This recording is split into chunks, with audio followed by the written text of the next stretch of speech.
Jangan sampai zaman rahmatullah bertahun-tahun kita sudah ibadah, sholat, puasa, zakat, tiba-tiba kemudian muncul di dalam diri kita, Allah tidak adil sama saya.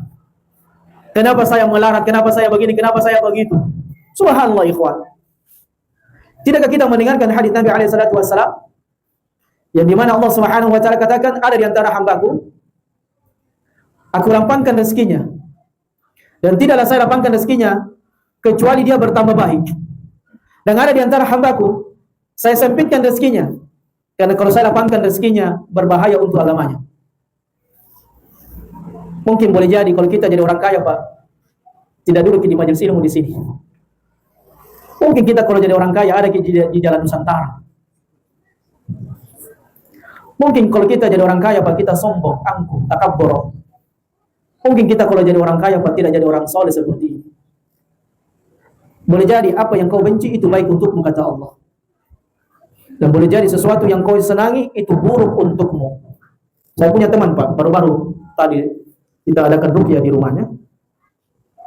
Dia pedagang kaya, Pak, Masya Allah. Keuntungannya per bulan bisa ratusan juta. Dia kemudian mengatakan, alhamdulillah Ustaz, saya kena penyakit seperti ini, kena stroke, tapi stroke-nya tidak parah. Walaupun pembuluh darahnya di kepala sudah pecah, tapi tidak sampai fatal. Dia kemudian mengatakan, Ustaz, saya masih bersyukur diberikan penyakit seperti ini. Karena kalau saya tidak diberikan penyakit seperti ini, apa jadinya? Boleh jadi, Ustaz, saya dengan kekayaan saya ini semakin banyak maksiat dan dosa. Dan alhamdulillah, Allah tegur saya dengan penyakit ini, sehingga saya kembali meningkatkan diri kepada Allah, dan saya bisa belajar dengan Ustaz, dan ketemu Ustaz. Masya Allah, Pak.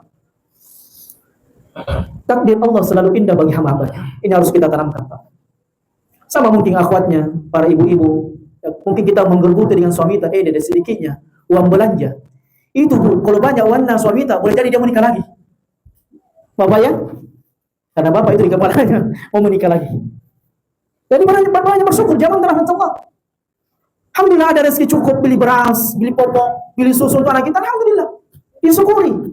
Karena kalau kaya suami kita, Pak, saya yakin bukan cuma kita istrinya, tetapi banyak istrinya, mungkin. Jadi semua takdir Allah itu indah, jangan pernah menyepelekan takdirnya Allah. Alhamdulillah. Karena kalau banyak wanita belum tentu bisa selamat. Saya yakin, Pak. Banyak orang kacau hidupnya karena hartanya banyak. Banyak orang tidak sholat karena banyak hartanya. Banyak orang tidak berzikir kepada Allah karena banyak hartanya. Banyak orang terjatuh dengan maksiat karena hartanya. Sedikit dihitung jari, Pak, orang bisa selamat dengan hartanya. Sedikit, hitung jari. Dihitung jari orang bisa dengan hartanya dia meningkatkan diri kepada Allah. Dihitung jari orang dengan banyaknya hartanya dia rajin bersedekah, berinfak. Karena kita, Pak, kalau Allah berikan kepada kita keuntungan ratusan juta per bulan, selesai urusan, Pak. Ya alam terus tidak mengingat lagi Allah Jalla Jalaluhu, tidak pernah lagi muncul batang hidupnya di masjid. Alhamdulillah ikhwan. Selalu Allah memberikan takdir yang indah bagi hamba-hambanya. Dengan kefakirannya dia bisa bersabar, karena belum tentu dengan kelapangan rezekinya dia bisa bersyukur. Nah ini jawaban rahmatullah. Betapa indah semua nikmat yang Allah berikan kepada kita.